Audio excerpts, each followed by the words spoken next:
Olá, sétimo ano, tudo bem com vocês? Vamos fazer hoje a correção das questões das páginas 61 a 64. Essas questões se referem ao poema do José Paulo Paes chamado Lisboa Aventuras. O título do poema faz a gente pensar em aventuras que alguém tenha vivido. Então vamos levantar hipóteses. Em que consistiram essas aventuras e onde que elas ocorreram? As aventuras foram situações que o eu lírico, se defrontou com a diferença de vocabulário entre o português aqui do Brasil e o português de Portugal. Essas aventuras ocorreram em Lisboa, capital de Portugal. Número 2. Os versos do poema são dispostos em duas colunas e cada verso da primeira coluna parece se opor ao verso seguinte da segunda coluna. Observe as últimas palavras e expressões dos versos da coluna da esquerda e depois as dos versos da coluna da direita. Quais são as usadas no Brasil? São as da coluna da esquerda. E quais são usadas em Portugal? São as da coluna da direita. Aí no seu caderno você fez uma lista, das palavras e da expressão que tem o mesmo significado em Portugal e no Brasil.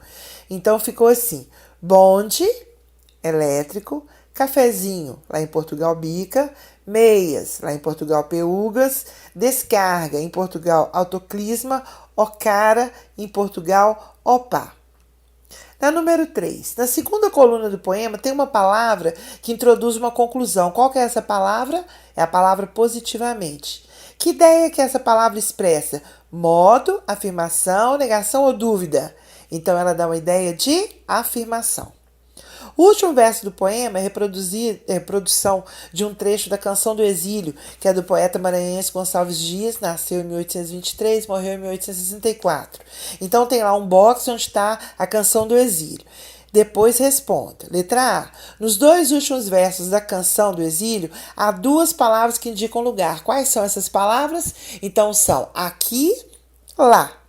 Letra B. A que lugares as palavras se referem respectivamente? Então, aqui está se referindo a Portugal, porque foi escrito lá em Portugal, quando ele estava no exílio, e lá, que significa Brasil. No poema Lisboa Aventuras, o verso final tem o mesmo sentido que na Canção do Exílio, justifique. Então vamos pensar, lá no poema do José Paulo Paes, o último verso também pode indicar a saudade da pátria.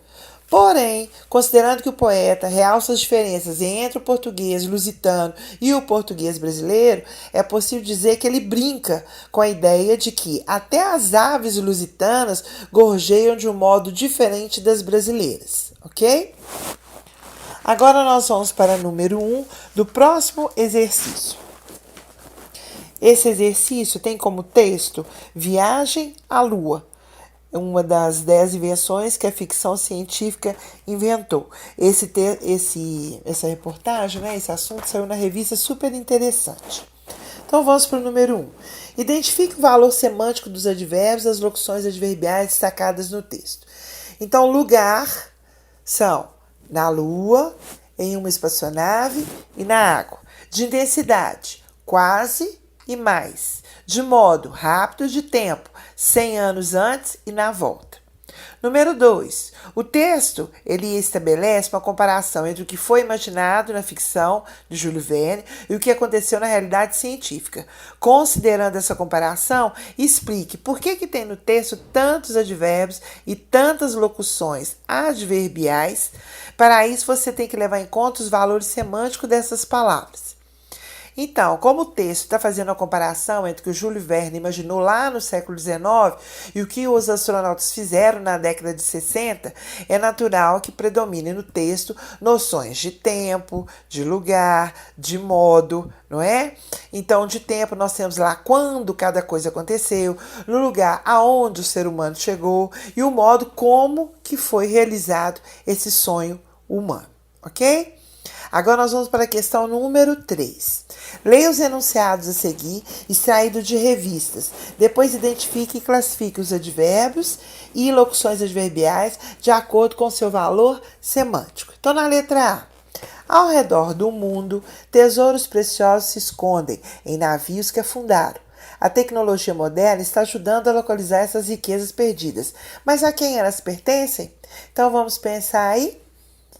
Vamos achar locuções adverbiais aí, ou advérbios. Então, nós temos ao redor do mundo e em navios, que são de lugar. Letra B. Natal brilha o ano todo. Berço do folclorista Câmara Cascudo. A capital do Rio Grande do Norte vai muito além dos dias de sol e agito para todos os gostos. Então nós temos de tempo o ano todo e de intensidade muito. Letra C. Alimentos. Comer mal pode viciar tanto quanto as drogas. Então nós temos aí a palavra mal, que significa o advérbio de modo. Número 4. Complete as frases a seguir com advérbios ou locuções adverbiais conforme as indicações feitas entre parênteses. Então, entre parênteses está escrito, né? Tempo, meio ou instrumento. Então, vocês tinham que fazer a opção. Então, aqui são sugestões. Poderiam ser diferentes, certo? Mas não mudando o tempo, nem o meio ou o instrumento. Então, na letra A, pela primeira vez, eu vou viajar de avião. Na letra B, os resultados dos testes ainda não chegaram, em relação de tempo. Letra C, o bebê da Mariana já nasceu? Tempo. Letra D, às vezes acho que ele vai voltar logo. Todos os dois, tempo. Na letra E, manter-se a distância do veículo da frente é uma medida de segurança. De lugar. Número 5, conte um fato interessante ocorrido com você ao redigir seu texto. Empregue pelo menos 5 advérbios ou locuções adverbiais que expressem as seguintes noções: tempo, lugar, causa, modo e intensidade. Aí é uma resposta pessoal. Quando você escreveu aí o seu texto, você usou esses advérbios ou essas locuções adverbiais. Não esqueçam de sublinhar para ficar mais fácil na hora de fazer a correção. Na número 6, dependendo do contexto, alguns adjetivos podem assumir o papel de advérbios. Veja, identifique aí no caso os pares de frase a seguir se a palavra em destaque é adjetivo ou advérbio. Então nós temos lá um exemplo antes, né? Então vou ler o exemplo para vocês. Essa lapiseira está muito cara. Cara é um adjetivo que está se referindo ao substantivo lapiseira. Estas lapiseiras estão custando muito caro. Caro aqui no caso é um advérbio de modo que está falando, que está se referindo ao verbo custar. Então no primeiro caso ele era um adjetivo, né? Cara como adjetivo. E agora o segundo caso, caro como um advérbio de modo. Então, identificar aqui nesses pares a palavra em destaque, se ela é um adjetivo ou se ela é um advérbio. Na letra A, na nossa viagem deu tudo errado. Está destacado, errado. Ele pegou o ônibus errado, está destacado errado também. Então, no primeiro caso, ele é um advérbio e no segundo, um adjetivo. Na letra B, as palavras destacadas são certa e certo. Era a aluna certa para apresentar o trabalho, adjetivo. Ele sempre estudou certo, advérbio. Na letra C, destacada a palavra lento. Era um funcionário lento para o trabalho. Nesse caso, adjetivo. Esse funcionário trabalha lento demais. Nesse caso, advérbio. Na letra D, você está andando rápido. É um advérbio.